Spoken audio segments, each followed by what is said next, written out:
अस्सलाम नाज़रीन, मैं हूं असद अली तूर अपने प्रोग्राम असद तूर अनसेंसर्ड में। आज हम इस वक्त चाइना चौक में मौजूद हैं जो इस्लामाबाद के ब्लू एरिया में वाक़ है और ये फैसल एवेन्यू पे वाक़ है। ये आप कह सकते हैं कि अब डी चौक से हार्डली 30 से 40 गज़ या 50 गज़ के फासले पर है।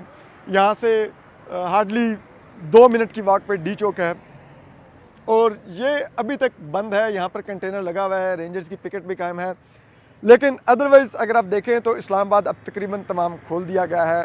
हम आपको जो आज जो ख़बरें देंगे वो बैकग्राउंड स्टोरीज़ हैं, जो किस तरह से ये चीज़ें अनफोल्ड हुई, किस तरह से प्लान हुई और किस तरह से इन द एंड ये धरना अपने अख्ताम को पहुंचा, ये मार्च अपने अख्ताम को पहुंचा। ये तमाम हम आपको ख़बरें बताएंगे और हम आपको बताएंगे कि जब ये सब कुछ चल रहा था तो हम यहाँ से आके ग्राउंड से रिपोर्ट कर रहे थे। इस लॉन्ग मार्च के अंदर से पीटीआई के मुजाहिरीन को हम आपको उनकी जिसे कहते हैं राय, उनकी बातें सुनवा रहे थे। उसकी वजह ये थी कि उस वक्त हम ये बैकग्राउंड इंफॉर्मेशन पे स्टोरी इसलिए नहीं कर रहे थे क्योंकि असद तूर अनसेंसर्ड की ये पॉलिसी है कि हम हमेशा उस चीज़ को आपको दिखाते हैं, रिपोर्ट करते हैं जो मेन स्ट्रीम मीडिया सेंसर कर रहा होता है। Main stream media Mahrang Bloch को सेंसर करता है, हम आपको महारंग बलोच सुनवाते हैं। मेन स्ट्रीम मीडिया मंजूर पश्तीन को सेंसर करता है, हम मंजूर पश्तीन को आपको सुनवाते हैं। मेन स्ट्रीम मीडिया बलोच, लापता अफराद और पख्तूनों के जो इश्यूज़ हैं, उनके जो एहतजाज होते हैं, उनको सेंसर करता है, नहीं दिखाता है, हम आपको दिखाते हैं। और ये सब कुछ ऑफ कोर्स इस्टेब्लिशमेंट ब्लैकआउट करवाती है। तो जो पाकिस्तानी मेन स्ट्रीम मीडिया ताकतवर लोगों या इवन के बड़े बड़े इश्तिहारी कंपनियों के कहने पर सेंसर करता है, हम वो आवाज़ें आप तक लाते हैं, हम वो इश्यूज़ आप तक लाते हैं। यही अनसेंसर्ड की पॉलिसी है और इसीलिए हम इसको असद तूर अनसेंसर्ड कहते हैं कि अनसेंसर्ड मीन्स कि जो सेंसर हो रहा है हम उसको अनसेंसर करेंगे अपने इस प्लेटफॉर्म पे। यही हमारी कोशिश होती है। मैं ये नहीं कहता कि हम मुकम्मल कामयाब होते होंगे, लेकिन एक कोशिश जारी रखते हैं कि लोगों को वो आवाज़ें, वो आराज़ सुनवाएं जो इस मुल्क में ताकतवर लोग नहीं चाहते कि उनकी आवाज़ें सुनी जाएं। तो उसके तहत हमने, क्योंकि अब भी मेन स्ट्रीम मीडिया को डायरेक्शन थी, प्रेशर था कि आपने पीटीआई का प्रोटेस्ट नहीं दिखाना, अगर दिखाना है तो बहुत कम कवरेज देनी है, उनकी आवाज़ें नहीं सुनवानी और सिक्योरिटी फोर्सेस का मौक़िफ़ ज़्यादा से ज़्यादा सुनवाना है। तो हमने फिर फैसला किया कि अगर मेन स्ट्रीम मीडिया इस वक्त कंप्रोमाइज़ हुआ हुआ है तो कम से कम हम जो लोग इस अपने पॉलिटिकल और कॉन्स्टिट्यूशनल राइट को का इजहार करने इस्लामाबाद आए हैं, कम से कम हम आपको उनकी आवाज़ें सुनवाएं और सुनवाएं कि वहाँ पर क्या सीन है। लेकिन अब हम आपको अपनी ऑब्जर्वेशन और अपनी बैकग्राउंड इंफॉर्मेशन आज के व्लॉग में शेयर करेंगे, क्योंकि कल रात ये प्रोटेस्ट ख़त्म हो गया और पीटीआई के जो मुजाहिरीन थे वो वापस अपने घरों को लौट गए। तो इस सब पर हम बताएंगे अब हुआ क्या। देखिए, एक तो यह है कि गुज़िश्ता रोज़ अगर आप अभी भी देख सकें, जो चीज़ें आप कह सकते हैं कि प्लस है पीटीआई के मुजाहिरीन का, और जब नेगेटिव था वो भी हम आपको बताएंगे। अगर आप देखें, प्लस ये है कि अभी भी अगर आप देखें तो आपको ये ब्लू एरिया मुकम्मल साफ़ सुथरा नज़र आ रहा है। ठीक है, मेरे इस साइड पर बैंक्स हैं, ओजीडीसीएल की बिल्डिंग है, उनके बाहर बहुत ज़्यादा फूल लगे हुए हैं, गमले पड़े हुए हैं जिनमें फूल, क्यारियाँ, सब कुछ हैं। यहाँ पर बहुत से बैंक्स हैं, उनकी एटीएम मशीन्स हैं। ठीक है, ये मेट्रो का ट्रैक है, मेट्रो स्टेशंस हैं, ये सब का सब एज इट इज़ महफूज है। मुजाहिरीन ने किसी किस्म की तोड़ फोड़ नहीं की। अदरवाइज़ जब वायलेंस होता है तो अमूमन मुजाहिरीन बिफर जाते हैं, वो एटीएम मशीन्स तोड़ते हैं, बैंक्स लूटते हैं, जलाते हैं, जिसे कहते हैं मेट्रो स्टेशंस, बसें, गाड़ियाँ, सब कुछ होता है, क्योंकि बिखरे हुए मुजाहिरीन को कोई कंट्रोल नहीं कर सकता। लेकिन यहाँ पर जो लोग आए थे वो तकरीबन 60 से 80 हज़ार के करीब का यहाँ पर था मिनिमम क्राउड इस्लामाबाद में मौजूद पीटीआई का। लेकिन एक बैंक की एटीएम मशीन नहीं टूटी, एक बैंक नहीं लूटा गया, एक किसी बिल्डिंग के शीशे नहीं तोड़े गए, कोई मेट्रो स्टेशन नहीं जला, कोई गाड़ी नहीं उन्होंने जलाई, कुछ ऐसा नहीं हुआ गैर मामूली। तो that's a credit to them कि उन्होंने कोई इस तरह की नहीं किया, उन्होंने पुरअमन किया। कुछ अफसोसनाक वाक़यात ज़रूर हुए। उसमें जो रेंजर्स के 4 एहलकार शहीद हुए, जब उनको G11 के करीब उनको एक गाड़ी की टक्कर से शहीद किया गया, ये एक बड़ा अफसोसनाक था। क्योंकि ज़ाहिरी बात है, मैं शुरू से कभी भी वायलेंस का हामी नहीं रहा। मैं हमेशा पुरअमन जद्दोजहद पे बिलीव रखता हूँ। और जैसे भी थे, आप रेंजर्स कह लें, पुलिस कह लें, FC कह लें, फ़ौज के जवान कह लें, इन द एंड ये हमारी ही माओं के बेटे होते हैं।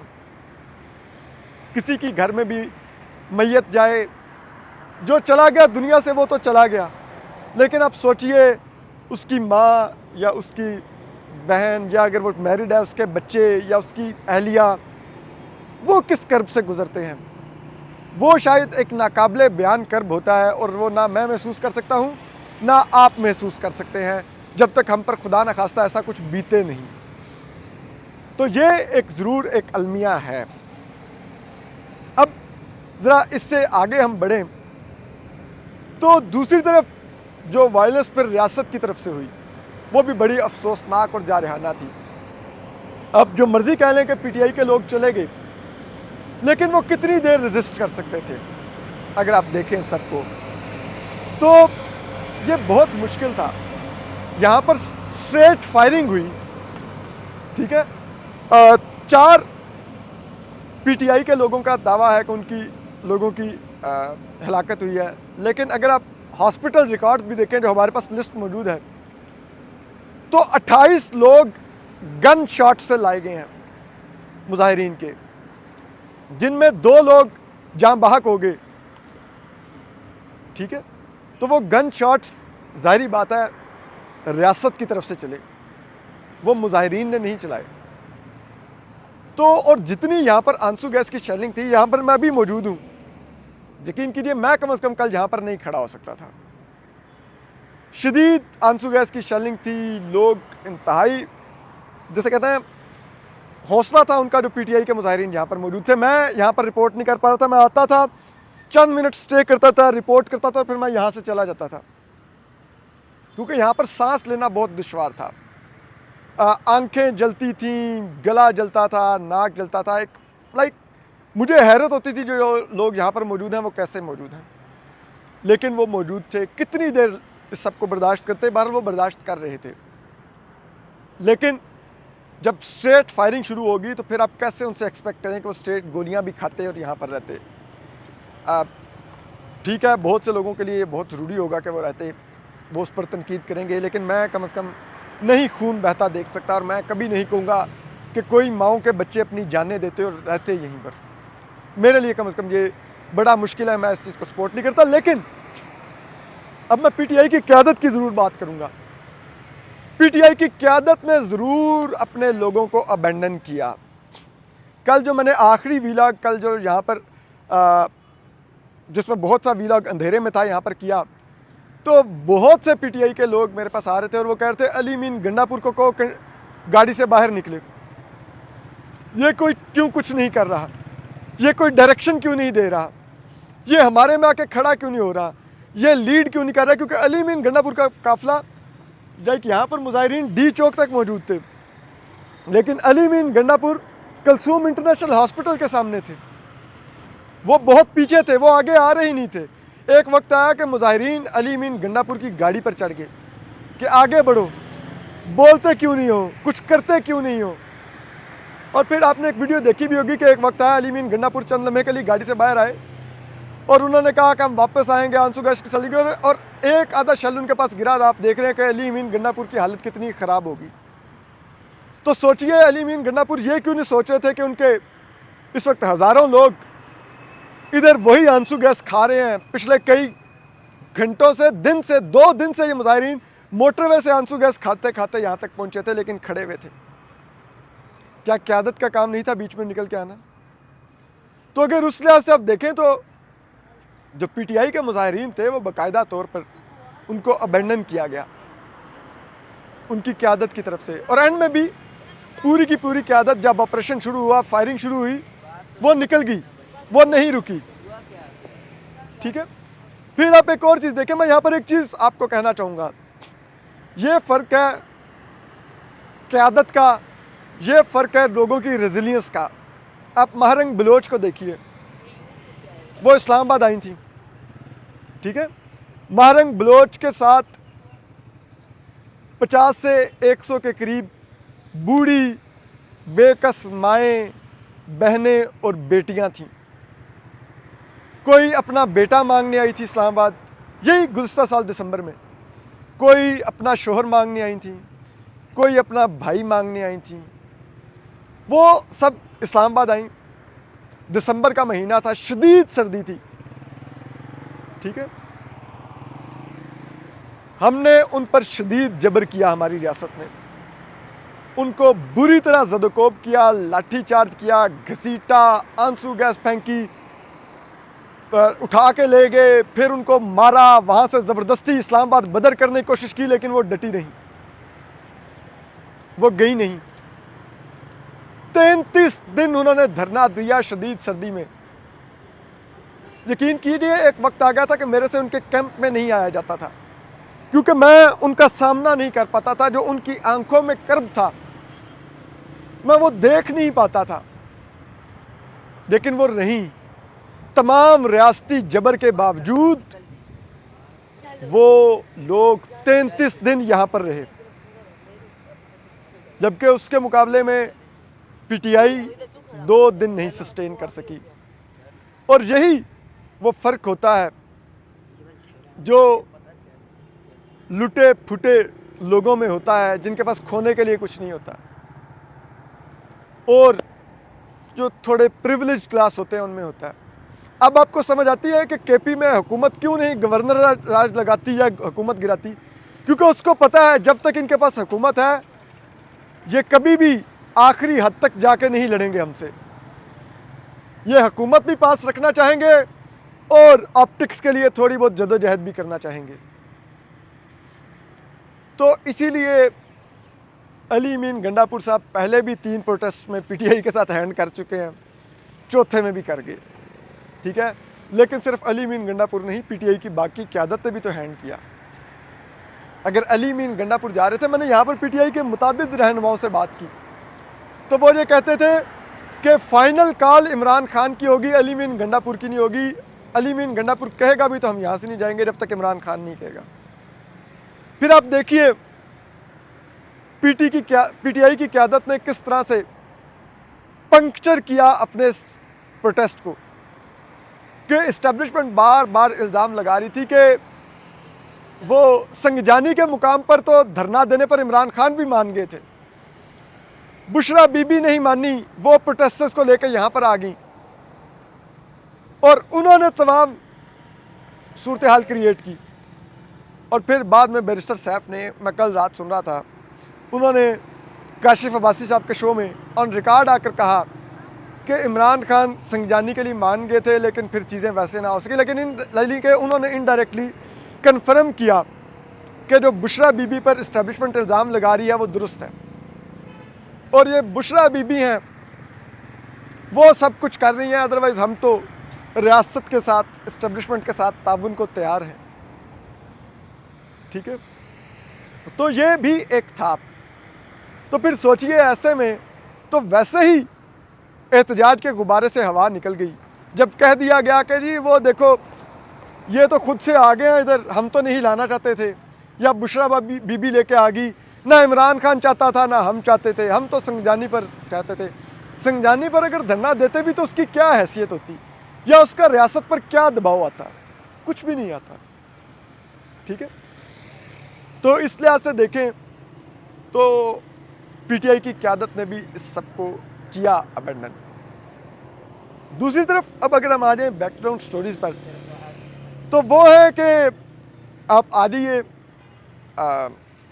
अब रियासत की कार्रवाई पर। हमने मुतादिद, मैं सिक्योरिटी ज़राए से राब्ते में था इन 3 दिन कि क्या हो रहा है और क्या वो करने जा रहे हैं, कोई ऑपरेशन करने जा रहे हैं, कैसे करने जा रहे हैं, क्या करेंगे। तो उस मौके पर मेरी जिन लोगों से बात हो रही थी, एक तो ये था कि बड़ी रिजनमेंट इस्लामाबाद पुलिस में पाई जा रही थी, और वो रिजनमेंट इसलिए थी कि जो चीज़ें मेरे इल्म में आ रही थी कि जो इस्लामाबाद पुलिस थी उसको अपनी क़यादत से गिला था। वो ये था कि उनका ये कहना था कि जो बैरूनी हिसार था वो रेंजर्स और एफसी पर छोड़ दिया गया, जो कि माजी में भी कभी मुजाहिरीन से नहीं लड़ते थे। हमारी फोर्स को पीछे रखा गया और जो ही मुजाहिरीन का हमले ने ज़ोर पकड़ा तो रेंजर्स और एफसी गायब हो गए और हमारी पुलिस को उस सब का सामना करना पड़ा। और उसमें पुलिस फिर भी एक हद तक दिलेरी से लड़ी, लेकिन 10 मिनट से ज़्यादा नहीं मुकाबला कर सकी। और ख़ुसूसन G10 के बाद जितने भी पुलिस फोर्स थी वो वहाँ से भाग निकली और उनके SHOs जो थे थानों के, जितने भी G10 के बाद की हदूद के थाने आते हैं, उन्होंने बाकायदा अपनी फ़ोर्स को अबेंडन किया। वो अपनी फ़ोर्स को तन्हा छोड़कर भाग निकले और गायब हो गए। इवन के बाज़ SHOs राब्ते में नहीं आ रहे थे। जो पुलिस की आला क़यादत थी वो राब्ता करना चाह रही थी, वो नहीं आ रहे थे। और यहाँ पर ये जो D चौक सिंबॉलिक है, इसको एक्सप्रेस चौक भी कहते हैं, यहाँ पर जो पुलिस की क़यादत थी वो यहाँ से गायब होगी। बाज़ पुलिस ज़राए ये कहते हैं कि जो DIG थे इस्लामाबाद पुलिस के सैयद अली रज़ा, वो दिन रात मौजूद रहे पुलिस के साथ, ड्यूटी पर रहे, राब्ते में रहे, लेकिन वो भी कुछ कर नहीं सकते थे, क्योंकि जब ऑपरेशन ही इतना बुरी तरह प्लान किया गया हो तो क्या हो सकता था। और एंड में जब बहुत ज़्यादा एम्बैरसिंग सिचुएशन होगी, मुजाहिरीन जहाँ पर आ गए, उनका मुकम्मल कंट्रोल हो गया इस रीजन के ऊपर, तो फिर जब दबाव आया इस्टेब्लिशमेंट की तरफ से IG के ऊपर कि इस चीज़ को सॉर्ट आउट करो, तो वही IG जो ज़राए बताते हैं कि एक वक्त में उन्होंने, जब मुजाहिरीन मोटरवे पे थे और इतलात आ रही थी कि 80,000 से 1 लाख का काफ़िला है, और उन्होंने पुलिस को हदायत कर दी थी कि किसी पुलिस वाले के पास असला नहीं होगा, इवन के पिस्टल भी नहीं होगा, इवन के जो थाने के अंदर ड्यूटी दे रहे हैं उनके पास भी असला नहीं होगा, क्योंकि उनको डर था कि कोई ब्लड शेड ना हो जाए, कोई खून खराबा ना हो जाए। वही IG इतने प्रेशर में आए कि उन्होंने कहा कि SMGs यानी कि सब मशीन गन्स निकलवाओ और जाओ, और ये रातों रात इस एरिया को क्लीन करना है, और बुशरा बीबी और अली मीन गंडापुर को भी गिरफ़्तार करना पड़े तो करो, इनको उठाओ और उसके बाद ऑपरेशन क्लीन अप करो। और फिर उसका नतीजा वो निकला कि फिर इतनी फोर्स के साथ रियासत आई, इतनी ज़्यादा फायरिंग हुई कि यहाँ पर 2 मुजाहिरीन की शहादतें हुई, 26 शदीद ज़ख्मी हैं। ये वो हैं जो रिपोर्टेड हैं, जिनकी लिस्ट मौजूद है। इसके अलावा कितने हैं ये हम नहीं बता सकते, ठीक है। तो उस सब वायलेंस का कैसे ये मुजाहिरीन सामना करते, ठीक है। दूसरी तरफ हमारे मीडिया का किरदार था, जो अगेन बहुत अफसोसनाक था।